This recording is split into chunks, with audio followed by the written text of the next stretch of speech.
있습니다.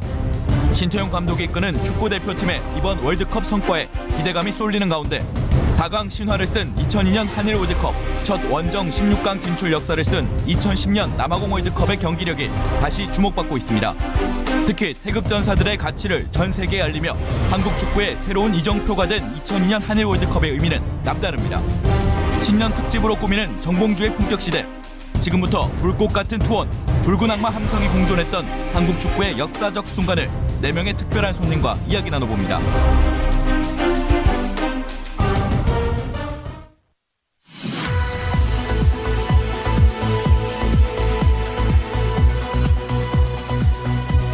깨어있는 서울 시민을 위한 정직하고 알찬 프로그램 1월 2일 화요일 정봉주의 품격시대 시작하겠습니다. 2018년 무술년 새해가 밝았습니다. 새 강으로 무장한 정봉주 품격시대가 이번 주는 신년 특집으로 마련했는데요. 오늘 주제는 6월에 열릴 러시아 월드컵 이야기입니다. 이 문제 함께 나눌 특별한 손님들 소개해드리도록 하겠습니다. 장지현 해설위원 자리하셨습니다. 네, 안녕하세요. 안녕하세요. 장지현입니다. 장자연 사건은 조사하는 거예요, 안 하는 거예요? 반드시 조사해야죠. 전혀 관계가 없나요? 네, 저는 시리아 방송대국 장지현하고도 관계가 없습니다. 시일리아 방송대국. 예. 그래도 국민의 한 사람으로서 장자연 재수사에 대해서 어떻게 생각하시죠? 문제가 있다면 파헤쳐야겠죠? 반드시 해야죠. 자, 그리고 한준희 해설위원 자리하셨습니다. 네, 안녕하십니까. 예. 네, 저는 장자연 재수사를 적극 지지합니다. 예. 네. 지난 정권 같은 방송 못할 뻔했는데. 그런 정도입니까? 예, 이게? 그럼요. 죄송. 지난 정권에서 가장 친한 게 조선일보인데 조선일보 관계자와 스캔들이 있었던. 두 분은 여기 이제 자주 나오셔갖고 좀 분위기 익숙하시죠? 네네. 예. 네. 제가 오늘 타방송 한 2시 거를 이제 녹화로 출연했는데, 진행자 무척 중요하더라고요. 진행자가 딱딱하게 하니까 같이 네. 딱딱해지더라고요. 그렇죠. 그럼 막 제가 방송 오래 했는데 막 손에 식은땀이 나요. 등에 땀 나고. 오늘 월드컵 얘기니까 편히. 그리고 신년 초부터 좀 재밌는 얘기로, 들어가야죠. 네, 근데 저희는 사실 지금 저쪽에 이제 소개하시겠지만 월드컵 스타들이 나와 계시지 않습니까? 예. 그 일부 계획표를 보니까 사실 일부에서는 저희는 별로 필요가 없을 것 같은데 여기 앉아 있으라고 하시더라고요. 맞아요. 그러면서도 방송 분량은 늘 제일 많아요. 자, 2002년 월드컵 주역이죠. 송종국 해설위원 자리하셨습니다. 네, 안녕하세요. 예. 네, 송정국입니다. 여전히 몸 관리 열심히 하시는 것 같아요.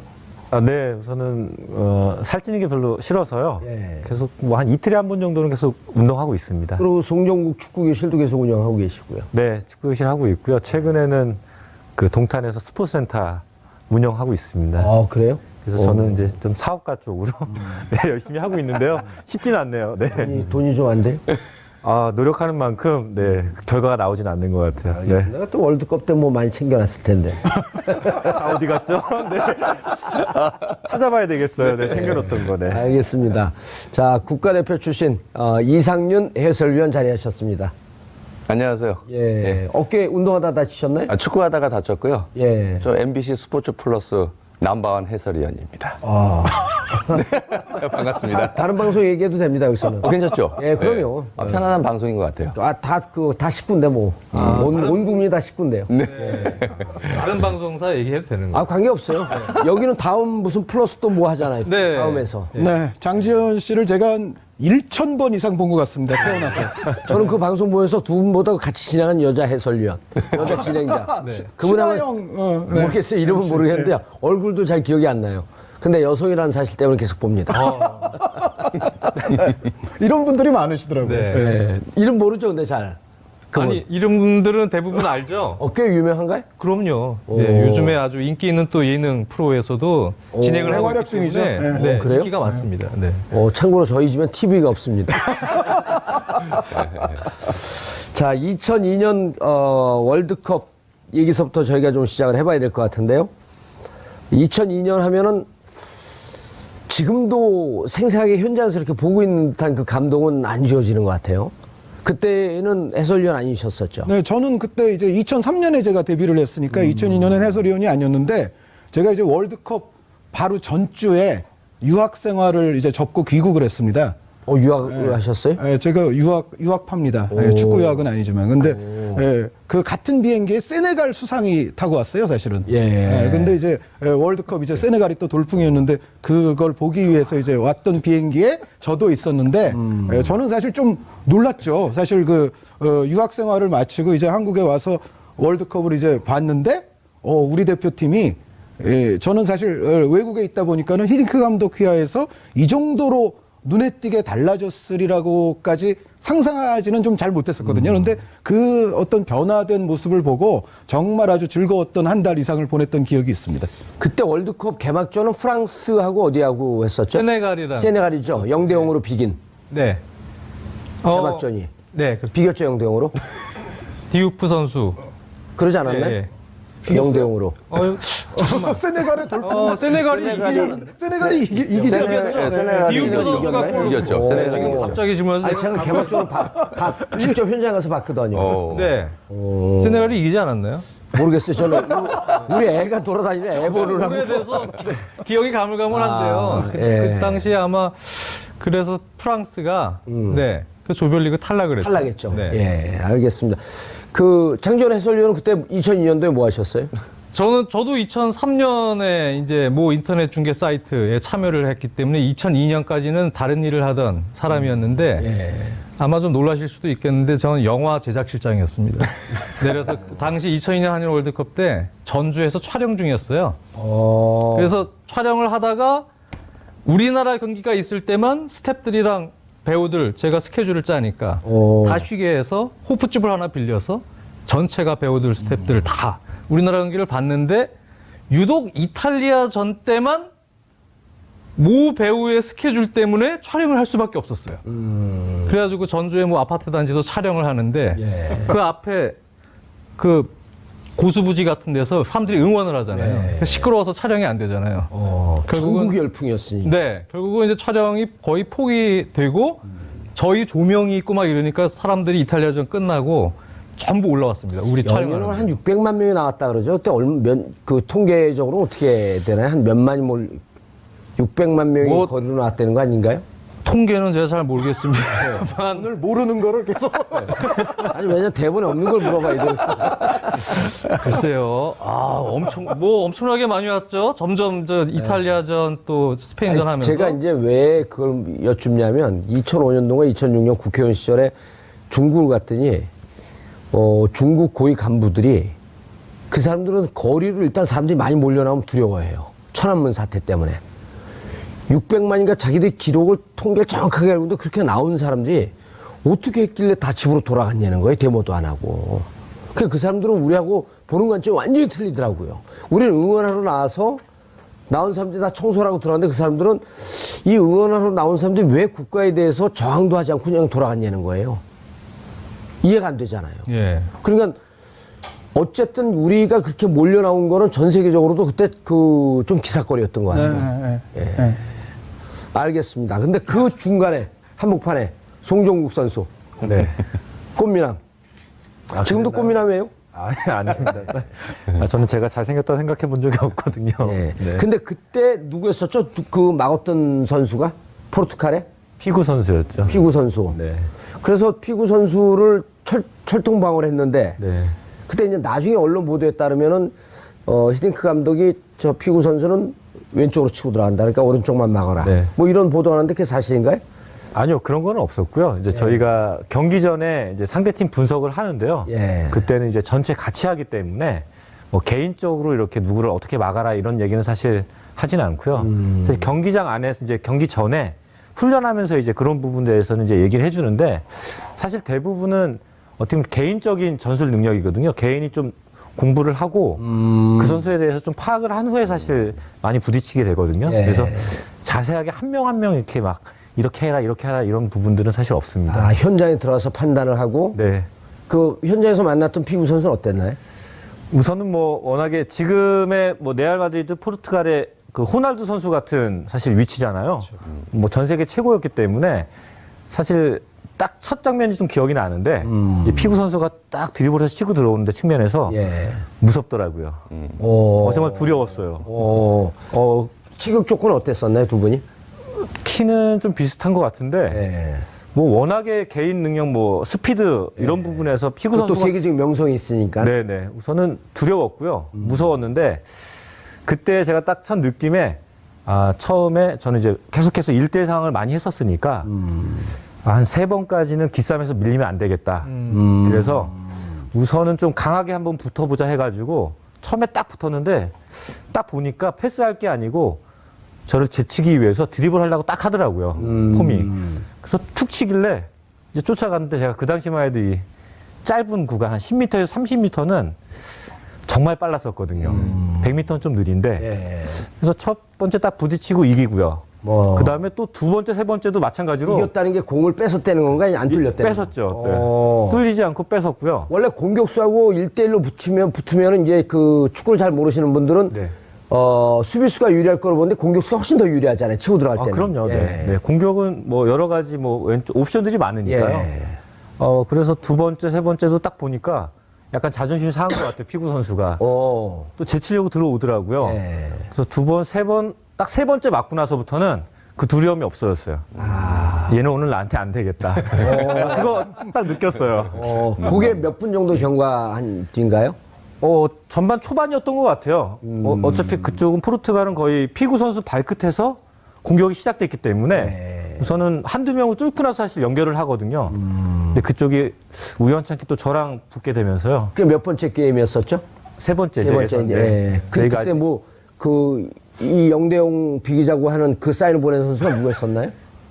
뭐 저는 사실 경기장 안에서 못 봤고 이제 끝나고 나서 뭐 이제 선수들끼리 얘기하면서 이제 포르투갈 선수들이 비기면 같이 올라갈 수 있는데 왜 이렇게 길을 쓰냐? 뭐 그런 의미로 그 당시만 해도 사실 우리나라 선수들이 영어를 다 잘 못했어요. 대부분이 뭐 아시겠지만은 해외파도 없었고 대부분 또 국내파고 또 일본에 뛰는 선수 많아서 아마 뭐 간단한 제스처하고 뭐 이런 동작으로 선수들이 좀 알아챈 것 같아요. 근데 뭐 저희는 그 당시만 해도 이제 상대팀 결과도 몰랐고 끝날 때까지요. 무조건 뭐 이겨야 된다 이 생각만 하고 있었기 때문에 마지막까지 그냥 최선을 다한 것 같아요. 알겠습니다. 2002년 월드컵 워낙 감동이 깊기 때문에 좀 이따 계속 말씀 나눠보기로 하고요. 이상윤 해설위원님 뭐가 그렇게 행복하세요? 오늘 섭외를 정말 잘 하신 것 같아요. 여기는 성공한 케이스. 좀 물음의 아이콘. 왜요? 아니, 저는 90년도 이태리 월드컵을 나가긴 했는데요. 그때가 대학교 4학년 때였습니다. 건대. 예, 건대. 이영표 선수. 이영표가 후배고요. 이영표가 후배죠. 예, 그리고 황선홍 감독이 선배고.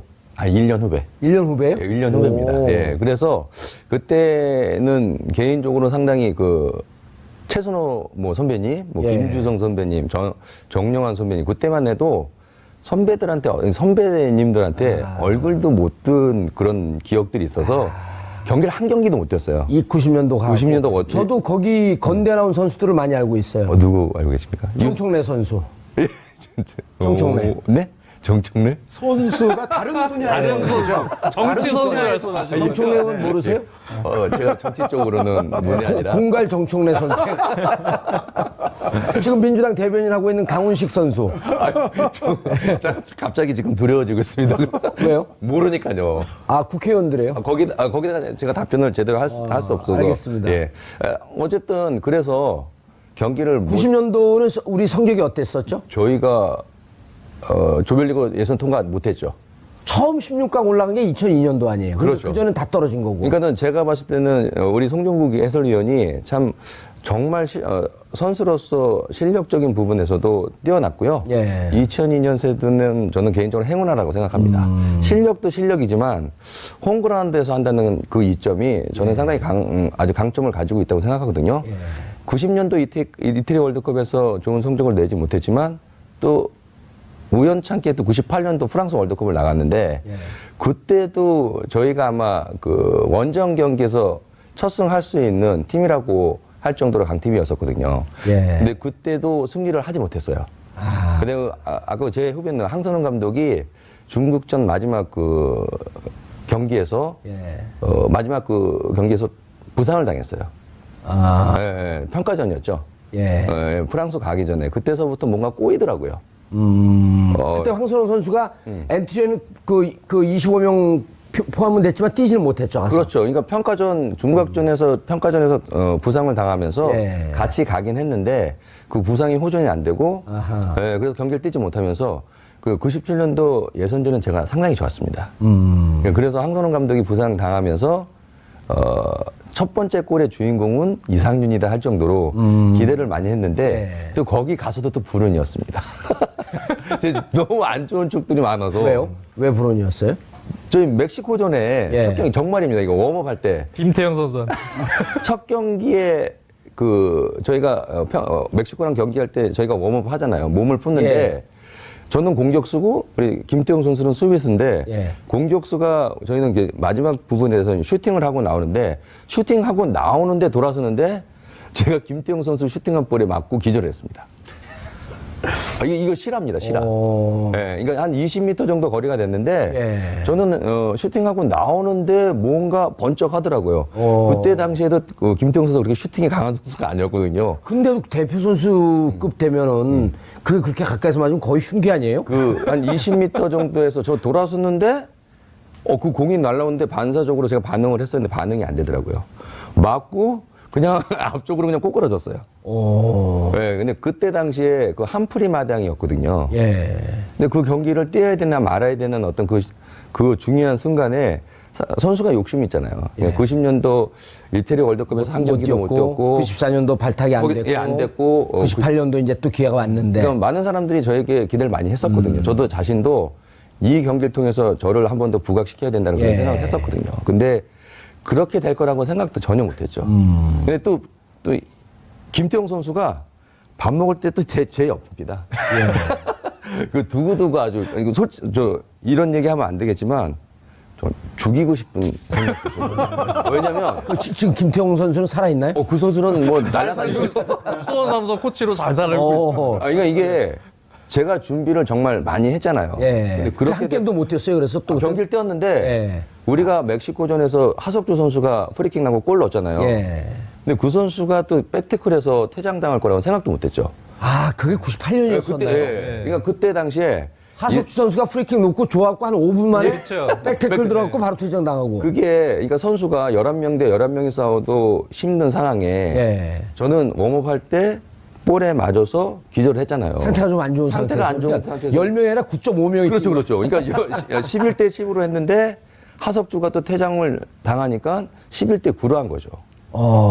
그러니까 그 경기를 통해서 상당히 아쉬웠고 그래서 저희가 3대 1로 패배를 하면서 그때 계속 안 좋으니까요. 요만한 것도 크게 불씨가 되더라고요. 차범근 감독이 중간에 경질된 맞습니다. 제가 때였었죠. 황태자였습니다. 두 게임하고 세 번째 게임 하기 전에 경질돼 갖고 맞습니다. 감독이 바뀌었나 그랬었죠 그때. 그때 얘기하자면 비하인드 스토리가 많은데요. 예. 그때 그러니까 안 되려니까요. 요만한 것도 계속 다 끄집어내서 그래서 좀 가슴 속으로 뭐 경기도 잘 안 풀렸지만 예. 야 이게 축구판에 좀 안 좋은 그런 것들을 많이 봤습니다. 그러고 나서 그 예선전 탈락하고 그럼 선수단 분위기가 어떻게 됩니까? 싸늘하죠. 이건 이제 원래 탈락할 팀이 아니었었어요? 그러진 않았네. 그러진 않았고 전 그 선수가 그때는 한번 그 최강이어서 올라갈 가능성이 있다는데 황선홍 선수의 부상. 그렇죠. 뜻하지 않는 부상. 그러니까 그때 당시만 해도 97년도 저희 멤버가 상당히 나쁘지 않았거든요. 예. 뭐 아까 뭐 우리 송정국 해설위원이 얘기했지만 이동국 선수라든지 고정수 선수 그 선수들이 나오면서 저희 선수들의 어떤 스쿼드가 상당히 탄탄했습니다. 네, 그래서 저도 개인적으로 정말 원정에서 1승 할 수 있고 16강 갈 수 있는 전력이라고 생각했는데 이게 뜻하지 않은 그런 것들이 일어나니까 뭔가 징크스가 있었네요 그때는. 네, 그래서 상당히 어려웠습니다. 그리고 게임 끝나고 그러면 선수단끼리 뭐 저녁에 가서 그때 독일이어서 프랑스죠. 프랑스. 월드컵에서. 근데 선수들도 마찬가지로 상당히 안 좋았죠. 그러니까 분위기가 다운될 수밖에 없고 이렇게 업을 시켜야 되는데 그런 분위기가 좋지 않았습니다. 모든 게임이라고 하는 게 그 심리적인 게 강하게 작용을 하는데 아시다시피 두 번째 경기가 그 네덜란드입니다. 예. 여기 우리 성종국 해설위원이 했던 히덴크 감독. 저 그때 솔직히 히덴크 감독이 누군지 몰랐거든요. 코스염 그때 보니까 화면 보니까 코스염 이렇게 기우고 그때 당시에 네덜란드 선수들이 최고의 레벨의 선수들. 네, 베르캄프 있었고요. 예. 뭐 반데사로 있었고 골키파워. 그리고 뭐 다비드 선수. 최강의 선수들이 하고 경기를 하는데요. 저 선수는 선수가 아닌 것 같더라고요. 다른 나라에서 온 듯한 선수들. 최강이었죠. 다른 나라에서 왔잖아요. 다른 별에서. 다른 행성에서 온 팀. 네, 그러니까 그만큼 강력했고요. 그때 당시에 저희가 5대0으로 지면서. 저도 기억나요. 네, 그러니까 저는 솔직히 안 좋은 추억들만 있습니다. 안 좋은 추억들만. 네. 세 번째 게임은요? 벨기에전에는 전 경기를 못 뛰었죠. 네, 그래서 저희가 벨기에하고 무승부를 기록했는데 그때 조금 만회를 했고 그러면서도 어쨌든 벨기에전은 좀 잘 뛰었던 것 같아요. 예, 우리 후배가 또 유상철 감독이 또 골을 만들어냈고요. 전체적으로 보면 뭐 조금 아쉬운 경기들을 좀 많이 했던 것 같습니다. 예. 그래서 인생이 계속 안 풀려요? 인생이 안 풀리더라고요. 근데 제가 해설을 해서 나름대로 축구를 또 어쨌든 축구인 출신이기 때문에 제가 할 수 있는 게 무엇인가 생각을 해봤지만 이것도 저한테 잘 맞더라고요. 나쁘지 않습니다. 아니 요즘 보면 축구인들이 그 엔터테이너처럼 재능들이 좋아요 보니까. 그래서 이거 아까 말씀하셨지만 아프리카 TV에서 제가 그 방송 자체가 다른 것보다도 프리미어 리그 있지 않습니까? 네, 프리미어 리그. 현장인이, 그러니까 저희가 선출이. 약간 발음도 외국 사람 같아요. 선출이 그 유럽 축구를 방송한다는 게 쉽지 않습니다. 근데 그 방송을 통해서 저에게는 많은 공부가 되고 있습니다. 지금 그럼 프리미어 리그를 그 방송을 하고 계신가요? 네네, 그렇습니다. 어디라 그랬죠? 아프리카 TV. 아프리카 TV 말고 다른 데는요? 저 MBC 스포츠 플러스에서 방송하잖아요. 그게 아프리카 TV로도 나가는 겁니까? 아니면은? 인터넷 방송이죠. 근데 저는 개인적으로 축구를 계속 현장에 있지 않으니까요. 그냥 봐야 되잖아요. 근데 보면서 느끼는 게 상당히 아주 큽니다. 해설도 하면서. 그렇죠. 그럼 뭐, 이게 어떻게 될지 몰라요. 팟캐스트 하다 스타 되는 사람들도 있으니까. 나름대로 지금 아주 좋고요. 행복해 하고 있습니다. 알겠습니다.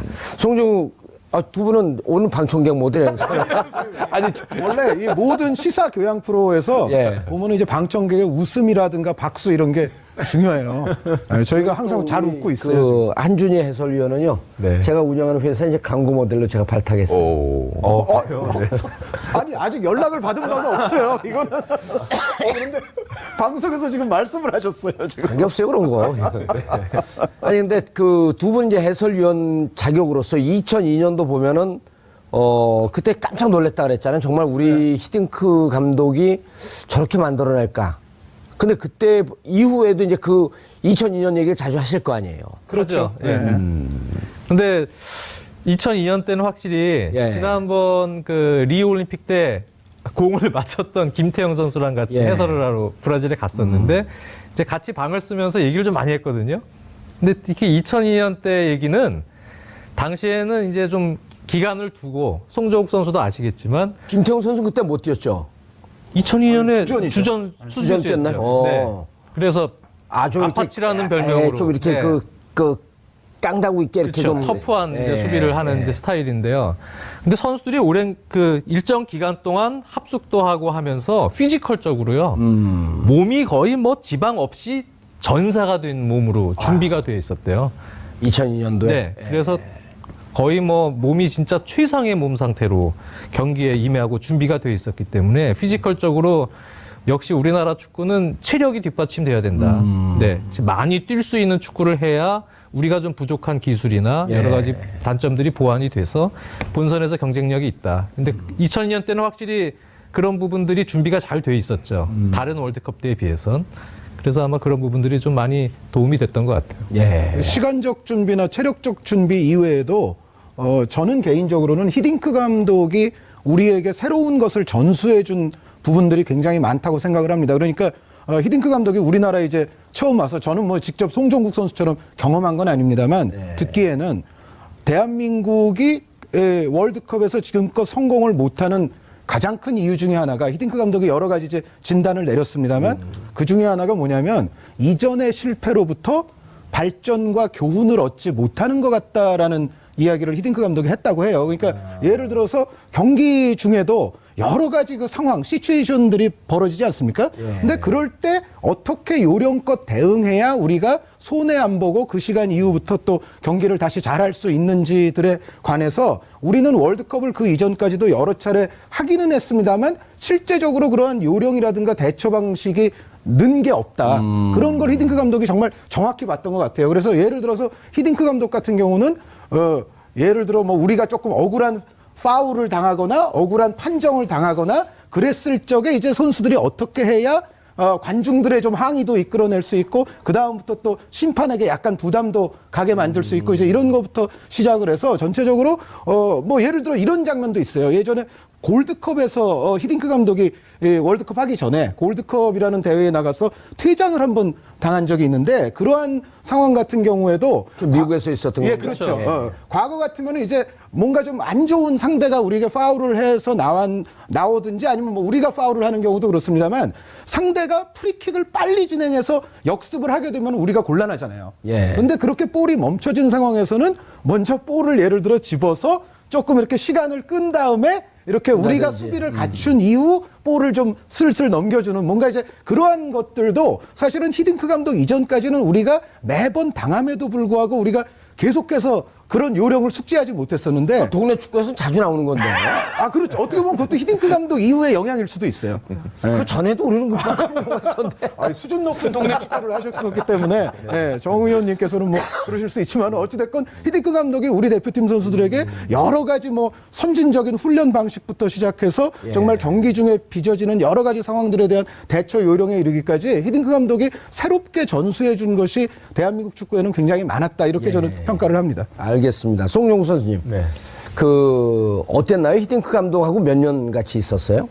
저는 뭐 2년 가까이 있었죠. 한 1년 반 좀 넘은 것 같아요. 제가 2001년 2월에 따라갔거든요, 사실요. 이제 초반에 모였을 때 일기에서 부상당한 선수 대체로 제가 이제 3명 안에 들어가지고 제가 이제 홍콩 카스버컵을 이제 처음 따라갔고요. 네. 그러면서 이제 오만에서 전지훈련 하면서 짧은 기간에 좀 인정을 받았고요. 그 다음에 바로 아랍에미리트를 가서 이제 4개국 뭐 때문에 인정받으신 것 같아요? 우선은 뭐 아까 선배님께서 말씀하신 대로 딱 들어갔는데 다들 대선배님이잖아요. 뭐 황선홍, 홍명보, 최용수. 사실 여기서 경쟁해서 경기를 뛰겠다는 것보다는 그냥 여기서 있으면서 잠깐 뭔가 배우고 가자 하는 마음으로 들어가서 정말 온 힘을 다한 것 같아요. 연습할 때부터 남들보다 두세 발 더 뛰고요. 그냥 정말 제가 가진 모든 것을 그냥 쏟아 부은 것 같아요. 그러다 보니까 정말 짧은 기간이었던 것 같아요. 한 1, 2주 동안 그때 그 협회 관계자분이 지나가면서 야, 히딩크 감독이 종국이 널 잘 본 것 같은데? 그 얘기 딱 듣는 순간요. 그 희한한 힘이 나더라고요. 그래서 오만 가서 이제 훈련하면서 한 일주일 정도 있었는데 그때 제가 처음으로 주전 조끼를 받았어요. 그러면서 아랍에미리트를 가서 첫 경기에서 제가 골을 넣었거든요. 그러면서 인정을 받았는데 사실 1년 반 동안 있으면서 월드컵 때까지 인정은 받았지만 정말 힘들었죠. 사실 왜냐하면은 제가 이제 오른쪽 풀백으로 계속 뛰었지만은 시작부터 그 자리만 뛴 게 아니고 미드필드도 뛰고 수비도 보고요. 또 섀도우 스트라이커도 보고 사실 골키퍼하고 전방 센터포드 빼놓고는 다 봤어요, 제가. 근데 그걸 보면서 판단을 하거든요. 그리고 따라오지 못하면 사실 함께 가지 못하는 그런 상황들이 많았었기 때문에 또 그런 선수들이 상당히 많았었고요. 그러면서 그 과정에 있어서 사실 어떻게 보면 제가 갖고 있던 그동안 보여주지 못했던 그런 능력들을 끄집어 내준 것 같아요. 거기서 좀 잘 맞았던 것 같고. 그런데 이제 그 한국 축구의 이제 고질적인 뭐 이게 축구뿐만 아니라 정치권에도 이제 똑같은 현상인데 이른바 이제 그 과거 이제 허정무 감독 이 그 국가대표 감독하면 연대 출신 선수들을 뭐 한 70~80% 뽑고 또 차범근 감독이 국가대표하면 고대 출신을 또 한 70~80% 뽑고 이런 게 어찌 보면 일상이었거든요. 그런데 이제 2002년도 국가대표 그 구성을 보면 출신이 연고대 출신이라고 해서 뭐 대한민국 어쨌든 그 적자고 이제 에이스 그룹이라고 하지만 안정환 선수라든지 박지성 선수라든지 전혀 그쪽 출신 아닌 안정환 선수 같은 경우 수원대 출신 아닌가요? 아주대. 수원의 아주대. 그다음 박지성 선수 같은 명지대 졸업도 못하고 고졸인가요? 그럼 지금? 아니 그런데 이제 와갖고 선수 구성이 다양해지면서 정말 실력으로 뽑고 있다. 이런 거에 대한 국민들 신뢰가 확 갔거든요. 네, 맞습니다. 어떻습니까, 내부에서는? 우선은 뭐 그 전까지는 사실 인맥 이런 부분들이 사실 중요했고요. 학교도 중요했고요. 전체적으로 그랬는데 사실 히딩크 감독님이 왔을 때도 사실 히딩크 감독이 선수를 알지 못하는 상황에서 결국은 주위에서 협회에서 주위에서 추천을 통해서 사실 처음에 모이거든요. 그러면서 1기 때부터 아마 월드컵 끝날 때까지 한국에서 한다는 선수들은 다 아마 대표팀에 들어갔다 나왔어요. 그 과정 추천으로 한 바퀴 돌리니까 계속. 예, 어차피 들어가게 되거든요. 근데 그 전에는 어느 정도 짜여 있으면은 뭐 한 20명, 25명 짜여 있으면 거기서 큰 변화는 없고 몇 명만 왔다 갔다 하는 상황이었고요. 하지만 히딩크 감독이 와서는 뭐 저도 들어간 것처럼 테스트 겸 들어갔는데 이 친구가 생각보다 괜찮다 그러면은 좀 시간을 좀 줬던 것 같아요. 기회를 주고 그 기회를 통해서 내가 원하는 스타일의 축구를 해 그러면은 좀 오랫동안 좀 끌고 가는 스타일이죠. 그러니까 모든 선수에게 어떻게 보면 기회를 주게 됐고 또 그 안에서 정말 잘했던 선수들이 많은데 잘하지만은 공은 잘 타지만은 체력적으로 많이 뛰지 않은 선수들. 공격만 하고 수비는 안 하는 선수들이 또 많았고 이런 선수들은 사실 어떻게 보면 좀 낙오가 됐죠. 그러면서 국민들의 또 신뢰도 받고 또 선수들 간에도 이 감독을 좀 믿고 가야 되겠다는 저 스스로는 개인적으로는 믿고 가도 되겠다 해서 대부분은 좀 어떻게 보면 저를 위해서도 쪘지만은 이 감독을 위해서 그 중간에 5대0으로 저희가 많이 졌잖아요. 그럴 때도 감독님을 위해서 좀 이번 경기는 정말 내가 한번 제대로 해보자 이런 마음을 좀 많이 가졌던 것 같아요. 네. 이상윤 위원님, 그 보면은 이제 그 히딩크 감독이 한국 축구의 이 지평을 많이 바꿔놨는데 그 이후로 해외 나간 선수들도 확 늘어났고요. 그런데 이제 그 이른바 이제 동네 축구를 봐도 평상시에 술 자주 먹는 친구들한테 패스를 자주 하잖아요. 근데 국가대표면 완전 프로인데 거기도 선후배가 딱 나뉘어 있어 선배한테 패스 안 하면은 뭐 이거 나중에 좀 봉변을 당할까 이런 두려움이 있어요 국가대표들도. 옛날에는 좀 그랬던 것 같아요. 이상윤 선수가 뛸 때는요. 저 때도 아무래도 선배들 쳐다보지도 못했고요. 그리고 패스미스 잘못하면 정말 좀 뭐랄까 그 얘기 안 해도 그 뭐 기회에 눌리고요. 내가 정말 경기장에 나가도 내가 가지고 있는 실력을 하나도 보여주지 못했던 것 같아요. 정말로. 지금 뭐 우리 송정국 해설위원이지만요. 2002년 선수들이 최근의 축구를 보면 문화가 완전히 바뀐 거네요. 그러면 개성이 없어요. 그러니까 개성이 없는 선수들이 조금 뭐랄까 개성 있는 선수들이 많아야 되는데 이때 선수들을 보면요. 지금도 제가 이렇게 대세기에 보면 정말 축구가 11명이 하긴 하지만 다른 포지션 대기 명단 선수까지도 히딩크 감독이 원하는 선수들로 구성원을 잘 갖췄다. 정말 그런 생각이 들더라고요. 개성들이 다 있다는 그렇죠, 그렇죠. 그 개성을 하나로 이렇게 만들어가는 과정 속에서 히딩크 감독의 그 외국인 감독이 가질 수 있는 정말 체계적이고 시스템적인 게 잘 갖춰졌기 때문에 우리 대한민국에서 4강을 할 수 있었던 그 원동력이 되지 않았나 싶습니다. 일단 개인적으로는 송정구 선수가 정말 잘해요. 저하고 예전에 제가 프로에 있을 때 한 번 경기 해본 적이 있었거든요.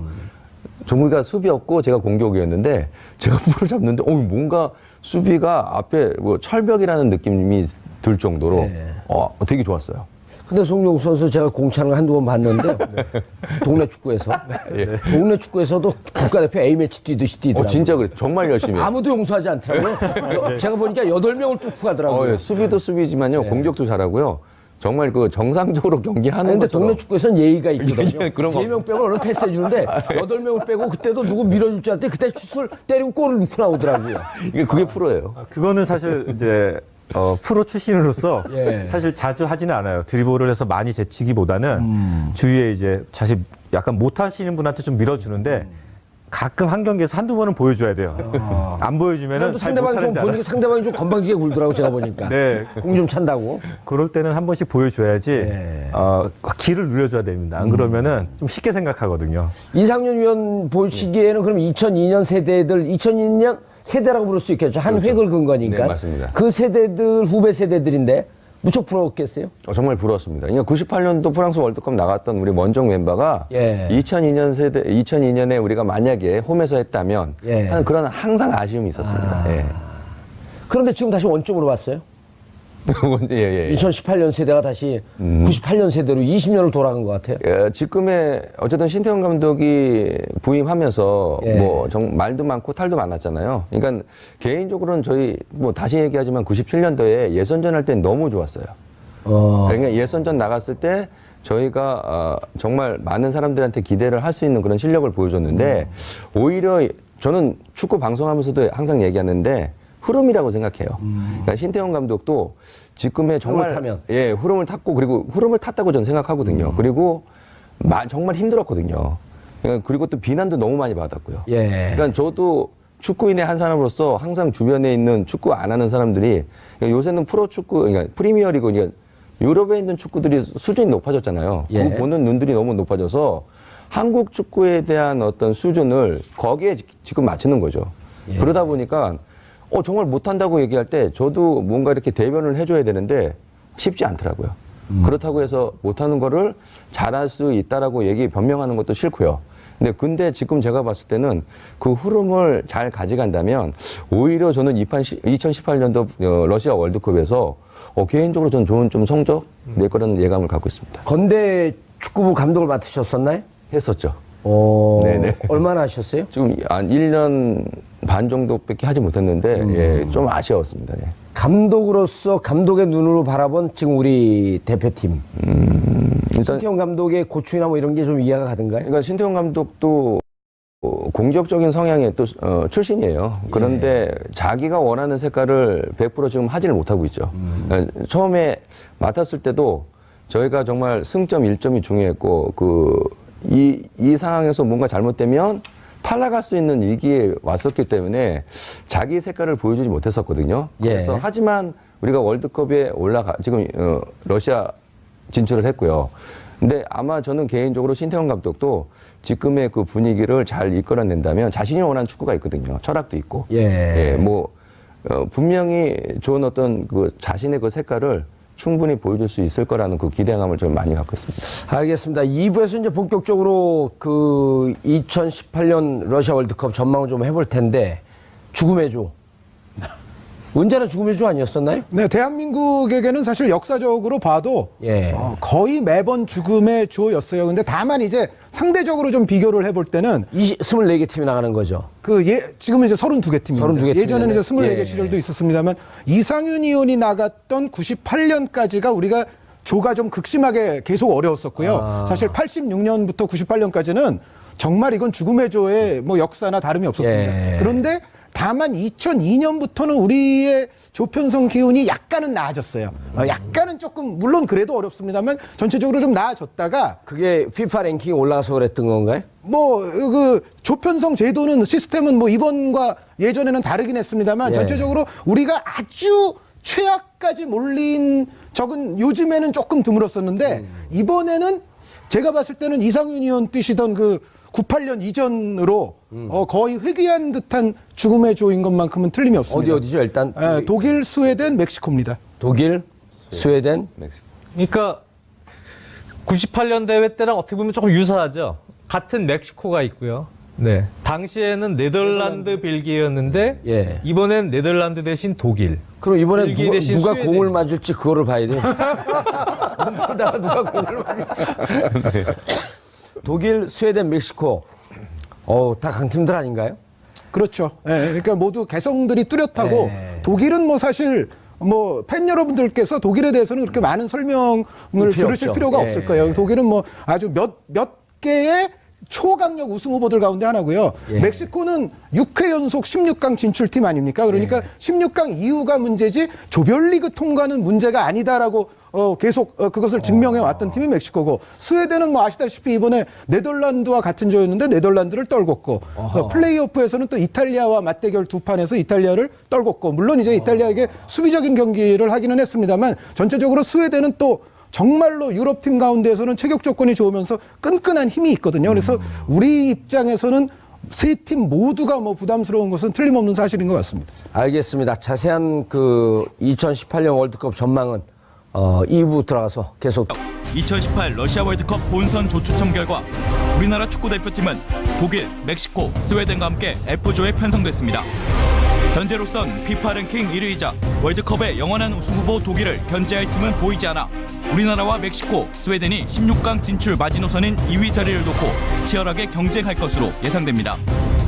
막강 전력의 강팀들로 구성된 조편성에 우려의 목소리도 나오지만 독일의 3전 전승 전망 속 한국이 1승 1무 1패, 승점 4점을 기록한다면 16강 진출을 기대해 볼 수도 있다는 분석도 나오고 있습니다.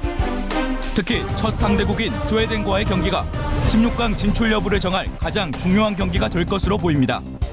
지난해 7월 출항해 9회 연속 본선 진출이란 기록을 세운 신태용호. 하지만 불안한 전술, 투지 없는 경기력이 도마 위에 오르며 국민들의 비판을 받아야 했습니다.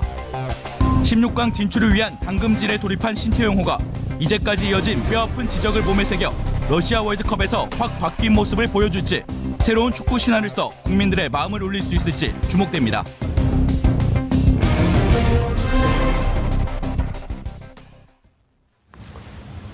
정봉주 품격시대 두 번째 주제 2018년 러시아 월드컵 전망입니다. 이 문제와 관련해 함께 하실 네 분 다시 모셨습니다. 장지원 SBS 축구 해설위원 자리하셨고요. 한준희 해설위원 자리하셨고요. 그리고 2002년 월드컵 스타 송정국 해설위원, 자칭 불운의 축구선수 이상윤 해설위원 자리하셨습니다. 예. 일부 재밌었어요. 그 월드컵 다시 상기하는데 이상윤 선수가 공 맞고 쓰러지는 장면. 등치도 큰데 근데 진짜 어느 정도 충격이에요?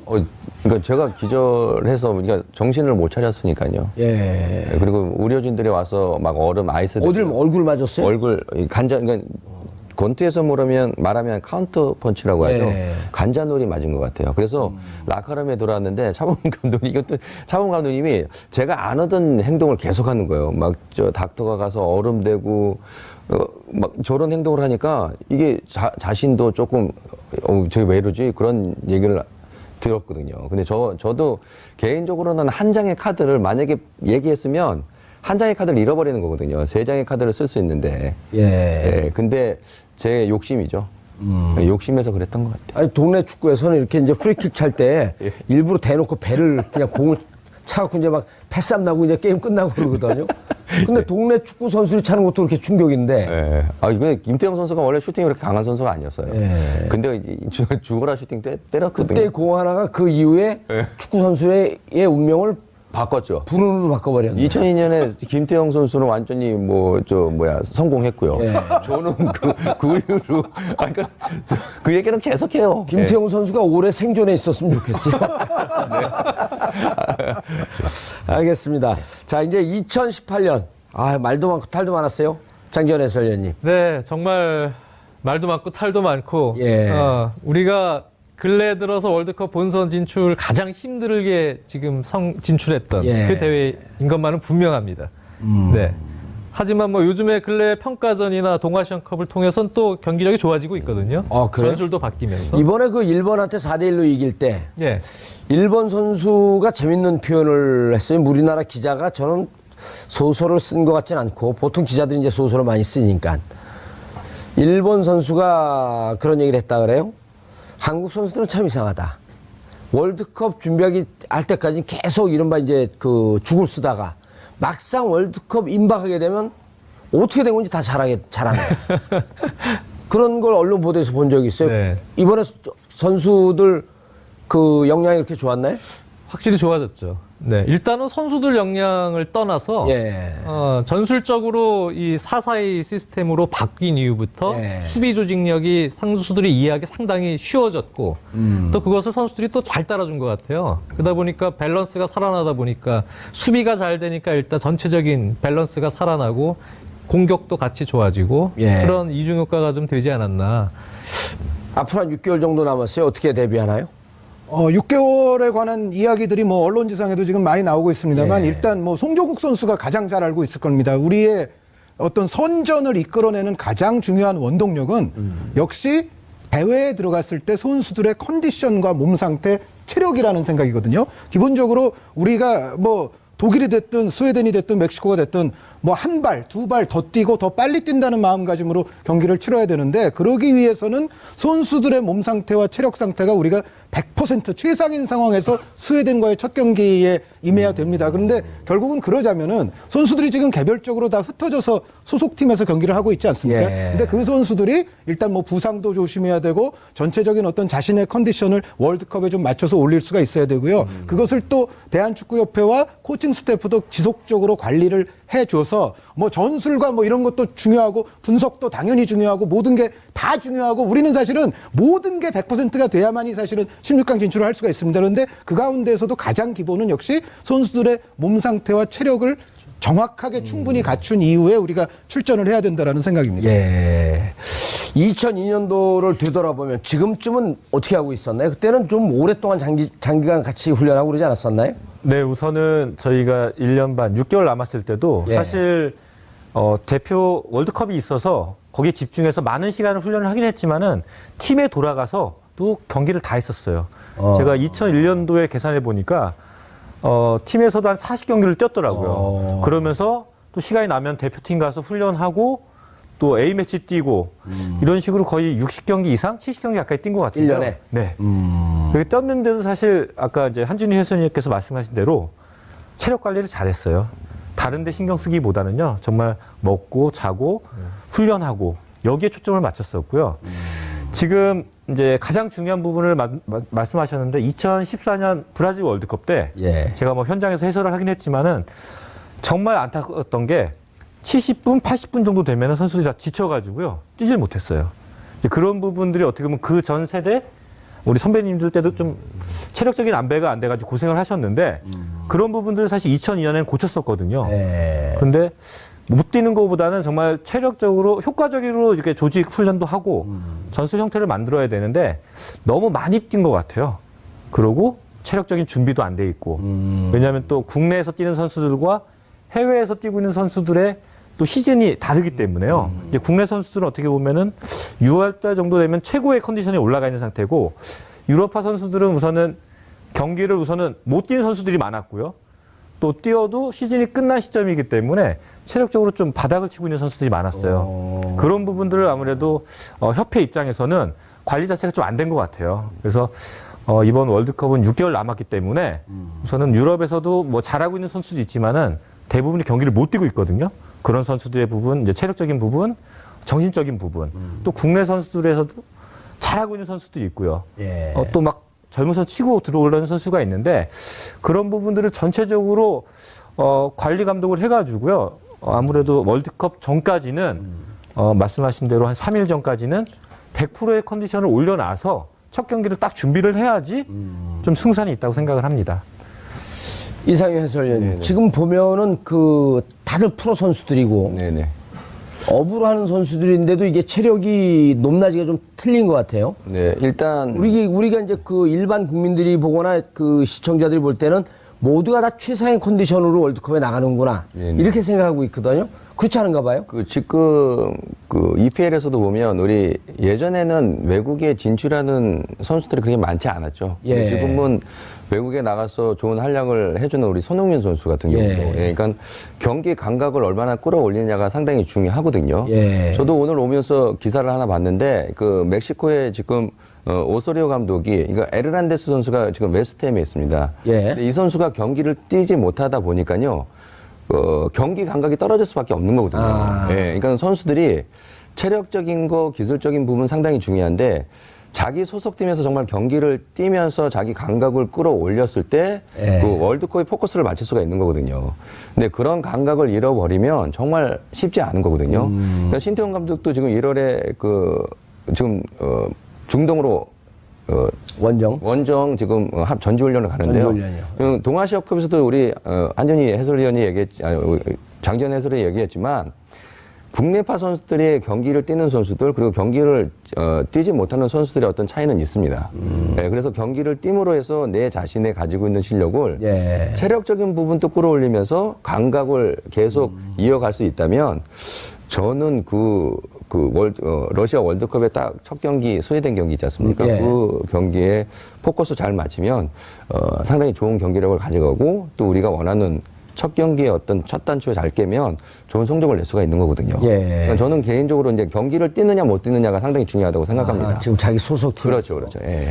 그 장준 해설위원님, 지금 유럽파 선수들이 몇 명 정도 되나요? 우리나라요? 예. 국가대표에 들어와서 뛸 수 있는. 많죠. 대표적으로는 일단 프리미어 리그에 손흥민 선수와 기성용 선수가 있고요. 예. 또 분데스리가에서는 이제 구자철 선수로 대표가 될 수가 있고요. 예. 그 외에 이제 어린 선수들 중에 석현준 선수나 황희찬 선수나 이런 선수들을 지금 권창훈 선수까지 있죠. 디종의 프랑스에 그런 선수들을 또 대표팀에 발탁할 가능성이 있기 때문에 글쎄요. 뭐 많게는 한 8명 뭐 이상 이청용 선수는 못 뛰나요? 요즘 게임을? 이청용 선수가 요즘에 게임을 많이 못 뛰기 때문에 그 발탁 여부가 좀 불투명합니다. 그래서 전체적으로는 아마 뭐 적게는 뭐 6명, 5명부터 많게는 뭐 8명까지도 발탁이 될 수 있지 않을까 보고 있습니다. 그럼 이 선수들이 다 그 소집이 돼서 월드컵을 합숙훈련하면서 준비하는 기간이 어느 정도 되는 거죠? 근데 뭐 과거와는 다르게 과거에는 이제 2002년 한일 월드컵 때는 해외파들이 좀 적은 거의 없었으니까. 거의 없었죠. 네, 그때는 뭐 사실 뭐 안정환 같은 선수들도 훈련을 좀 같이 하는 시간들이 꽤 많았고, 근데 이번에는 요즘에는 뭐 유럽파들이 같이 와서 훈련할 시간이 상당히 적죠. 없죠. 예. 네. 그래서 실질적으로는 뭐 시즌이 끝나고 이제 대표팀에 소집해서 실질적으로는 그 전에 뭐 3월에도 평가전을 치르면서 호흡을 맞춰보겠지만 한 2주 정도? 예. 그 정도의 시간밖에 없다고 봐야 됩니다. 대표팀에 소집해갖고 막상 하고 또 러시아로 가야 되잖아요. 네. 그 2주? 네. 3월 평가전 이제 폴란드전을 비롯해서 2경기를 치르게 되고요. 예. 그때 잠시 모일 거고. 그리고 이제 5월 중순쯤 이제 최종 엔트리가 나올 텐데 이제 그때부터 또 이제 6월 개막 이전까지 이제 함께 하게 되고 다 합해도 뭐 한 달이 못 되겠죠. 한 달은 안 되고 뭐 2주에서 많아도 뭐 3주 이내 정도에서 호흡을 맞출 수 있는 시간이 상당히 이제 제한적이죠.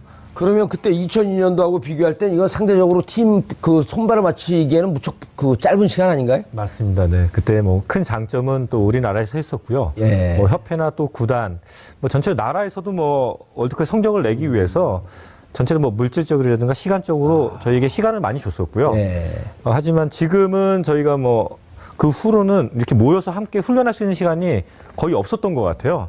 워낙에 짧다 보니까 또 저도 뭐 유럽에서 뛰어봤지만은 가장 힘들었던 부분이 개인 능력을 키우는 거거든요. 그러니까 유럽 선수들이 이적을 하고 바로 경기에 나갈 수 있는 부분이 사실 능력도 있지만 개인 전술 능력이 뛰어나요. 어느 팀에 가도 자기가 뭐를 해야 되는지 바로 캐치를 해서 유럽의 선수들은 예. 근데 한국 같은 경우에는 어렸을 때부터 사실 좀 틀에 박힌 훈련을 많이 했고 감독이나 코치가 지시한 대로 많이 움직이지 사실 선배들한테 눈 바로 부릅뜨면 그냥 두드가 맞고. 맞습니다. 네. 이제 그런 부분도 있고 그러다 보니까 본인이 뭔가 스스로 생각하고 창조해서 경기를 하는 것보다는요 늘 하던 대로 시키는 대로만 했기 때문에 아까 말씀하셨는데 경기 중에 여러 가지 상황들이 많이 일어나거든요. 그렇죠. 우선은 뭐 정상적인 상황에서 문제 없지만은 좀 어려운 상황, 상대가 갑자기 뭐 역습을 해오건가, 뭐 좁은 공간에서 또 뭐 상대가 너무 잘해서 2-3명을 돌파하고 난 후에 갑자기 수비벽이 얇아졌을 때, 그럴 때는 선수가 스스로 빨리 판단해가지고 대처를 해야 되는데 그런 부분들이 전체적으로 우리 한국 선수 좀 약해요. 그래서 어떻게 보면은 지금 남은 기간 동안 또 어떻게 보면 이번 월드컵도 중요하지만은 다음 월드컵을 또 위해서도 이제는 뭐 선수들 스스로도 개인적인 능력을 키우는 것이 어느 때보다 좀 중요할 것 같습니다. 예. 이상민 해설위원님, 감독의 입장으로서 지금 그 신태용 감독 무슨 고민을 가장 많이 하고 있을까요? 일단은 그 최종 엔트리가 23명이잖아요. 그러니까 제가 봤을 때는 그 11명의 선수들 구성원은 다 생각하고 있다고 생각합니다.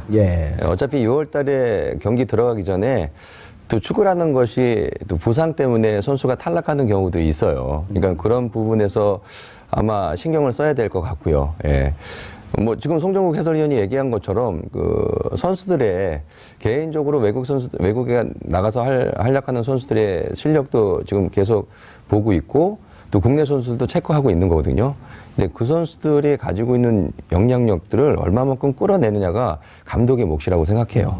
그러니까 신태용 감독도 상당히 그 선수들과 소통을 정말 잘합니다.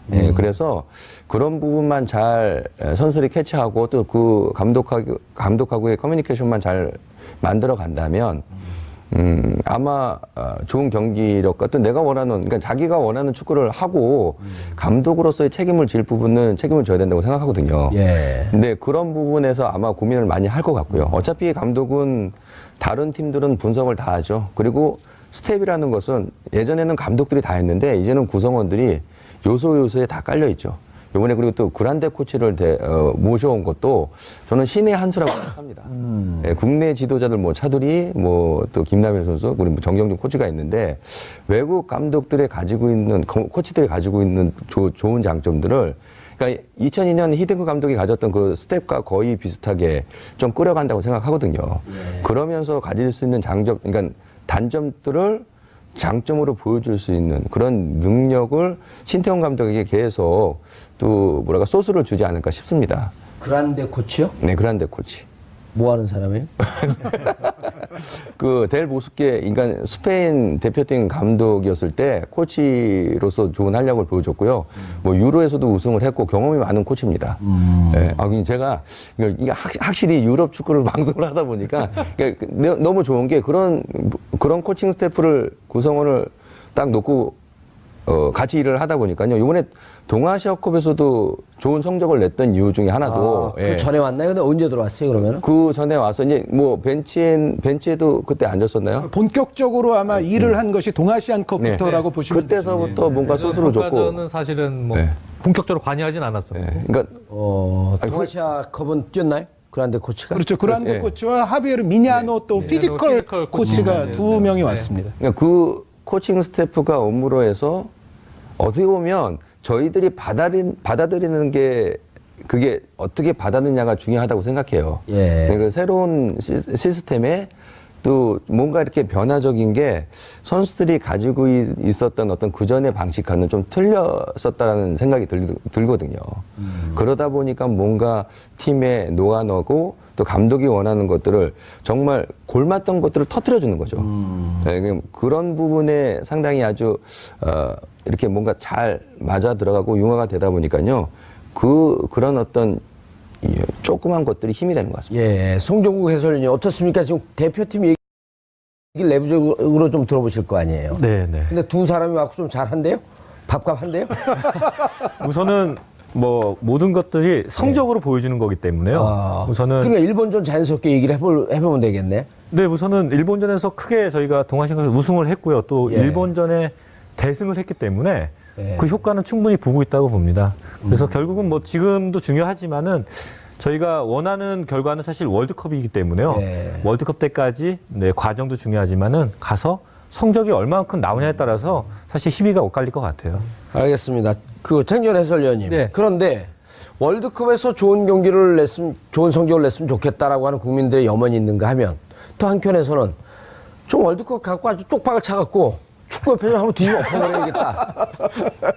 이러는 사람은 그러니까 이게 축구협회 문제가 있다 그러다가 월드컵 가서 성적이 어느 정도 괜찮으면 그냥 또 미봉책으로 그치고 덮어버리고 근본적으로 우리 한국 축구의 시스템을 좀 바꿔야지 이게 뭐 좀 살아나지 않겠냐. 이런 얘기를 하는 사람들도 있단 말이에요. 그렇다고 월드컵 갖고 쪽박차기를 기대할 수도 없고.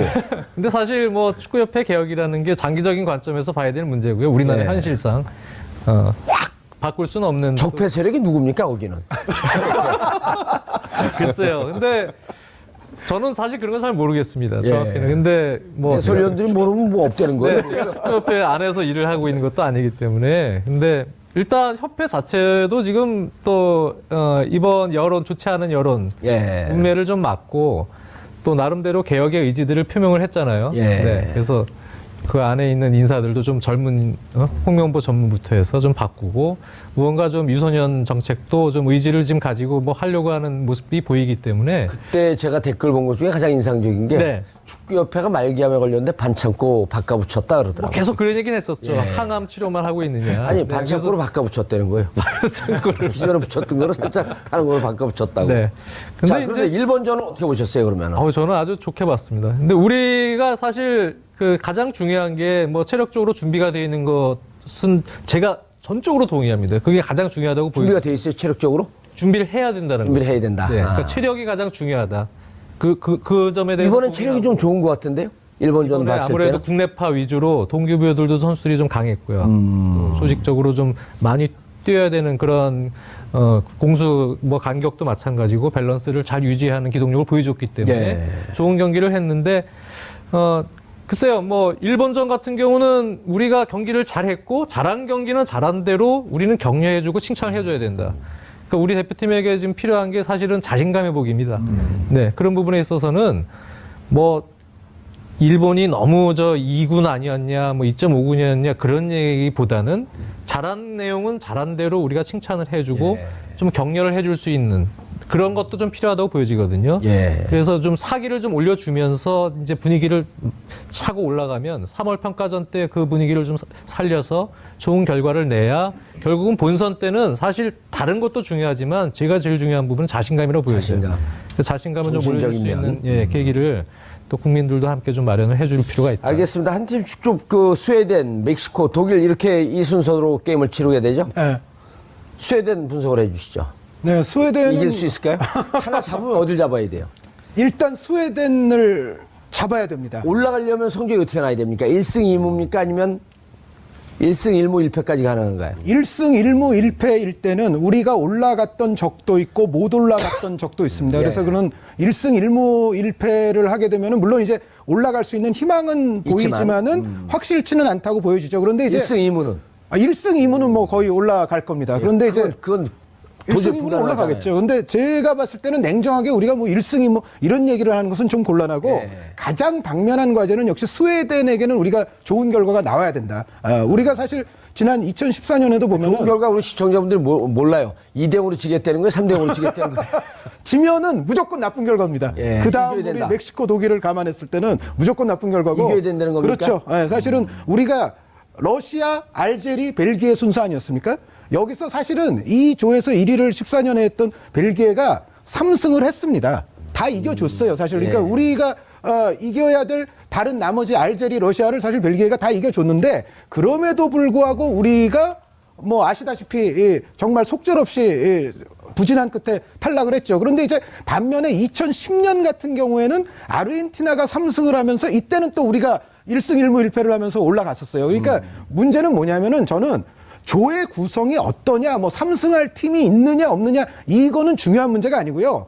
우리가 과연 두 팀 정도를 제칠 수 있는 팀이 되느냐 안 되느냐가 가장 중요한 거죠. 그러니까 벨기에가 3승을 했을 때는 우리가 뭐 정말 우리가 못해서 못 올라간 거고 아르헨티나가 3승을 했을 때는 우리가 그리스, 나이지리아 상대로 소기의 목적을 달성했기 때문에 올라갔거든요. 그러니까 결국은 조의 구성을 따질 일이 아니고 우리가 잘해야 하는 것이 중요한데 우리가 가능성을 높이려면은 첫 경기 스웨덴전이 거의 승부처라고 보여집니다. 사실 2014년에도 우리가 러시아전에서 물론 약간 행운성 골이 하나 들어가면서 비기긴 했습니다만 사실 우리가 그때도 올라가려고 정말 했었다면 러시아를 어떻게든 잡았어야죠. 근데 결국은 스웨덴전에 거의 우리의 운명은 한 7, 80% 이상 달려있다고 저는 생각이 됩니다. 그래서 스웨덴전 이기면 멕시코 스웨덴전 이기고 나도 2패하면 끝나는 거 아니에요?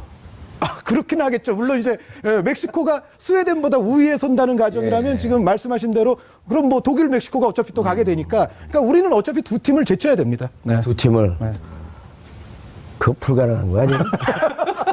뭐 우선 대진상 어렵죠. 사실 스웨덴을 이기는 거는 당연히 이기고 나서 어떻게 보면 저는 다시 시작을 하고 봐요. 사실 멕시코와 독일 자체가 워낙에 강팀이기 때문에요. 지금 한준희 위원께서 말씀하신 대로 스웨덴한테 이기지 못하면은 저는 가능성 거의 없다고 봅니다. 16강 진출 가능성은요. 네. 스웨덴 이기고 그다음에 우리가 스웨덴하고 할 때 멕시코는 어디하고 하나요? 독일이죠. 독일이 멕시코가 독일을 이길 수가 없잖아요. 네, 전통적인 개념에서 보면 아마 멕시코가 독일에게 좀 약할 거고요. 얼마 전에 멕시코는 거의 일진에 가까웠고 독일은 거의 이진에 가까웠는데 컨페더레이션스컵에서 독일이 오히려 대승을 했거든요. 그러니까 전체적으로 정신적으로도 멕시코가 독일에게는 약간 어려울 확률이 조금 높습니다. 그래서 그렇게 보면은 멕시코는 또 두 번째 경기인 우리와의 경기에 목숨을 걸고 생사를 걸고 달려들 겁니다. 알겠습니다. 이상현 해설위원님. 부르네. 축구 선수 해설위원은 지금 잘 나가고 있는 거죠? 열심히 하고 있습니다. 자, 그럼 우리가 스웨덴을 잡았어요. 그리고 멕시코가 독일한테 한 다소할 먹고 한 5대0으로 졌어요. 네. 아, 그러면 멕시코 포기하고 집에 가지 않을까요? 개이득입니다. 완전 제가 봤을 때. 저희한테는 상당히 좋은 어떤 시나리오라고 생각해요. 무척 열정적인 반면에 또 포기도 빨리 하는 팀 아니에요? 그러니까 남미 특유의 그 북중미의 강호긴 한데요. 예. 근데 저도 멕시코랑 경기를 해봤거든요. 근데 약간 뭔가 잡을 수 있을 것 같은데 잡지 못하는 기운이 있습니다. 좀 끈적끈적한 게 있어요. 예, 그런 게 있어요. 예, 그래서 그런 부분에 우리가 좀 조심만 한다면, 그러니까 일단은 첫 경기 저희가 원하는 그 성적을 내야 되겠죠. 예. 최소한 비기거나 뭐 정말 이긴다면 그거만큼 좋은 건 없는데 독일이 저는 무조건 멕시코를 잡는다고 생각해요. 예. 그럼 그때 이제 우리가 스웨덴 잡고. 그렇죠. 그러면 멕시코로서도 우린 분명히 잡아야 되는 1승 재물이라고 생각하거든요. 예. 그럴 때 이제 신태용 감독의 이제 수싸움에서 어떤 식으로 전략 전술적으로 나오느냐 따라서 그러니까 정말 첫 경기가 중요해요. 객관적으로는 지금 우리가 불리하죠, 멕시코한테. 근데 이제 멕시코는 또 이 깽단이 발달돼 있어갖고 여기 게임에 도박이 많이 걸려 있거든요. 멕시코 승률을 높게 잡았는데 우리가 이기면 이 배율이 높아지면 당연하죠. 느닷없이 우리가 이기게끔 또 선수들한테 승부 조작 들어가지 않을까? 절대 그런 일은 없을 것 같고요. 예. 아, 분위기상으로는 그러니까 첫 경기라고 생각해요. 예, 그래서 스웨덴. 스웨덴과의 경기에서 승률은 어떨 것 같아요, 스웨덴하고? 일단은 50대 50 봅니다, 저는. 아. 예, 50대 50. 예. 꽤 높이 본 거 아니에요? 전 개인적으로 그렇게 봐요. 왜냐하면 어차피 스웨덴도 뭐 플레이오프에 지금 이탈리아하고 경기에서 전체적으로 수비는 탄탄하다고 봅니다만 예. 우리도 무기가 있잖아요. 그러니까 손흥민이라는 무기. 최근에 경기력을 봤을 때도 상당히 좋더라고요.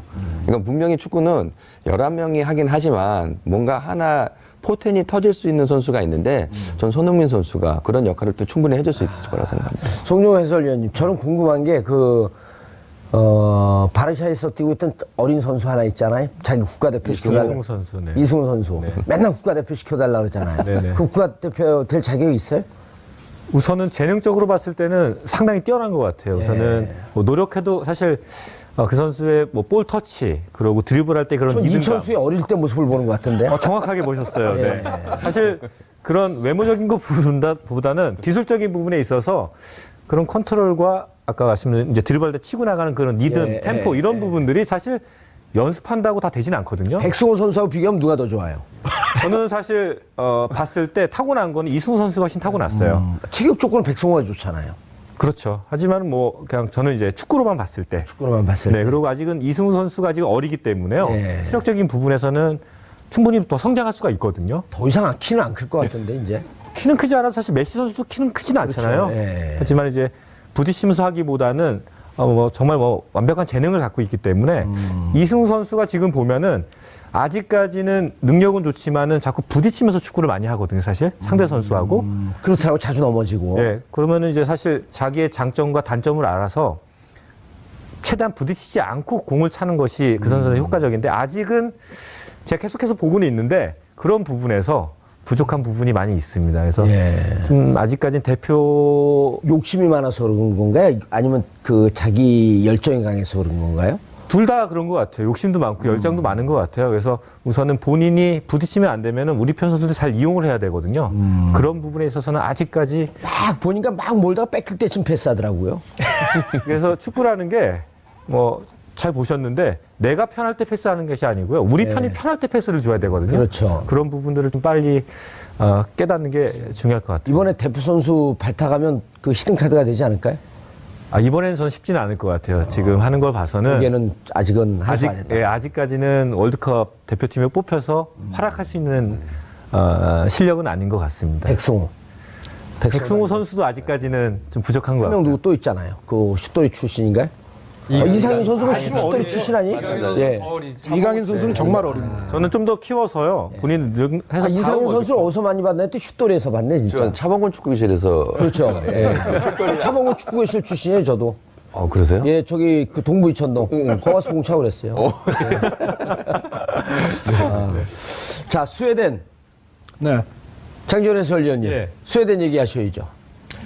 스웨덴이 저는 그 세 팀 중에는 그래도 우리가 제일 해볼 만한 팀이라고 저는 개인적으로 봐요. 네, 그래서 일단은 물론 플레이오프 때 이탈리아 상대로 뭐 홈 원정 이렇게 같이 했죠 플레이오프 때는. 네, 그래서 좋은 수비를 보여주면서 올라오긴 했습니다. 조별리그 때 경기들을 제가 좀 많이 지켜본 편입니다. 근데 이 팀이 기복이 좀 있어요.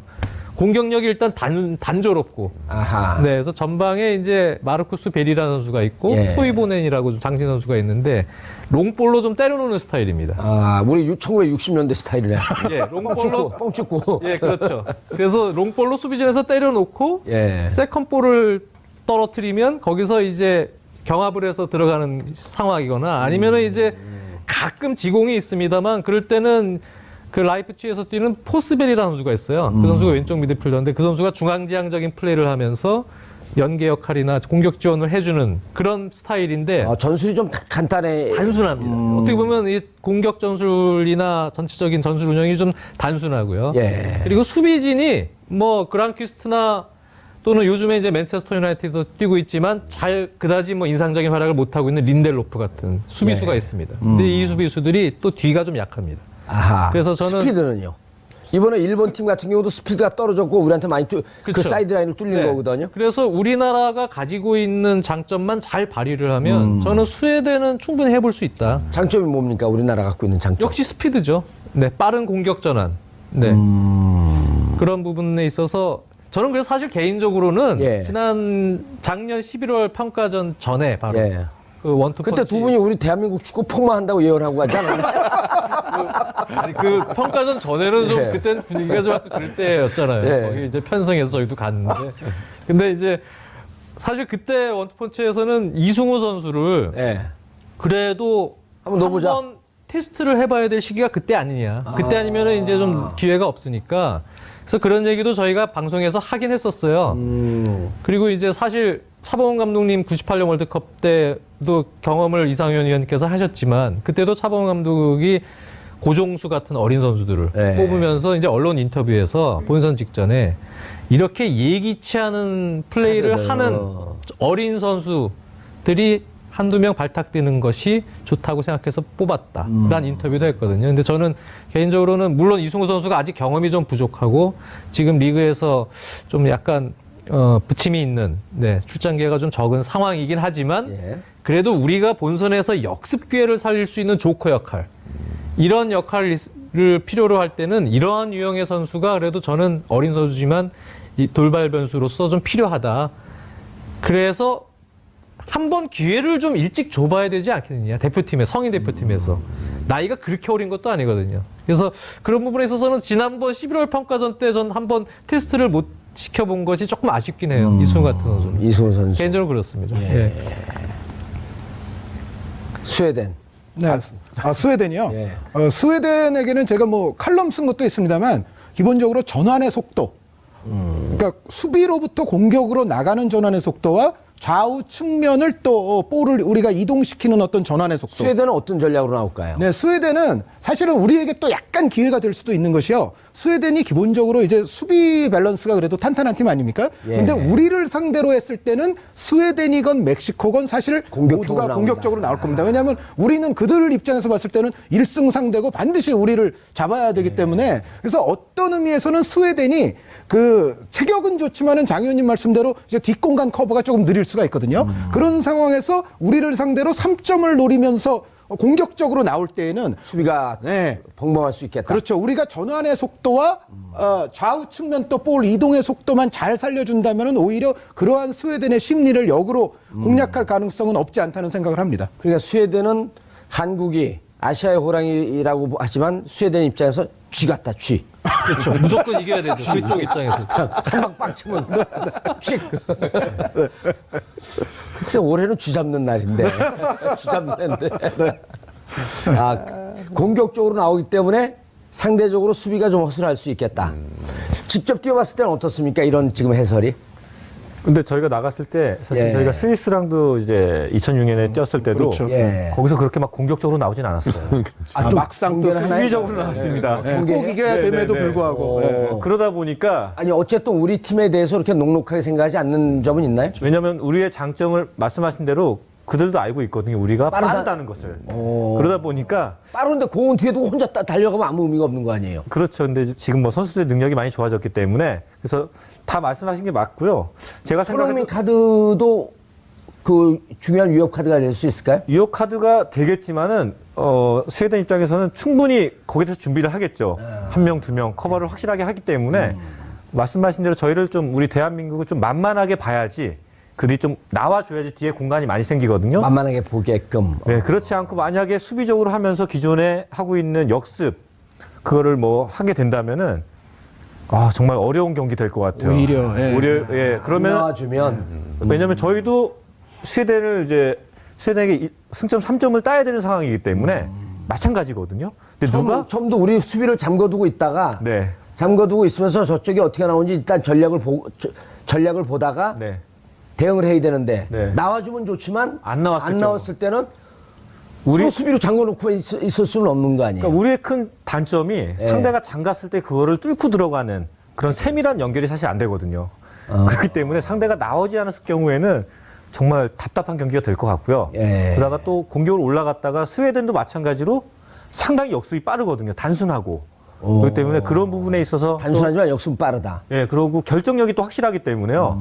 최근에 뭐 잘하고는 있지만은 사실 지금까지 과정에서는 사실 저희가 수비에서의 문제점들이 정말 많이 나타났었거든요. 그리고 조직적인 부분도 그렇지만 개인 능력에 있어서도 많이 부족한 모습을 보여주고 있는 상태이기 때문에 남은 기간 동안에 그런 포백 라인을 빠르게 좀 정리를 해야 될 것 같아요. 지금 아직까지도 양쪽 측면에 또 중앙 수비가 불안하다. 그러니까 그전에는 이미 6개월 전이면은 포백이 딱 정해져 있거든요.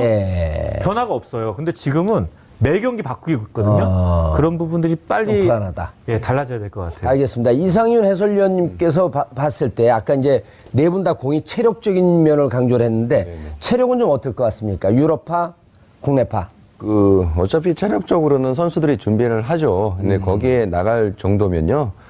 분명히 감독으로서도 컨트롤을 하고요. 또 선수 입장에서는 그 부분에 포커스를 또 맞출 수 있는 그러니까 월드컵이 있기 때문에 거기에 맞춰야 되거든요.